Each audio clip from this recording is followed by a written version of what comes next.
Maswerteng tanghali po mga ka-STL. Narito na po ang resulta ng STL Batangas. Para sa araw na to, first draw March 30, 2025. Araw ng linggo. Naway ang mga natayan niyo po mga numero kanina ay manalo nawa ngayong tanghaling ito, 12 PM. Kaya't kunin niyo na po ang inyong mga tickets. Narito na po ang resulta.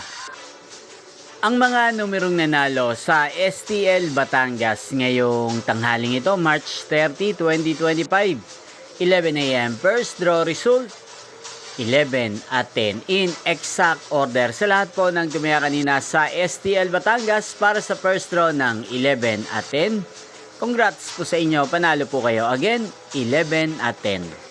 At ngayong tanghaling ito sa STL Batangas, atin pong i-shoutout si Ate Apple ng Batangas. Shoutout po sa inyo Ate Apple, sana po ay manalo din ang mga numerong tinatayaan nyo sa STL Batangas. At sana ay nasa mabuti po kayong kalagayan. Gayon din po sa lahat po ng mga taga Batangas yan na lagi pong nanonood sa channel na to. Shoutout po sa inyo. Hindi pong napanood ang resulta ng STL Batangas. Magkita-kita pong muli tayo mamayang 4:30 PM. Thank you for watching.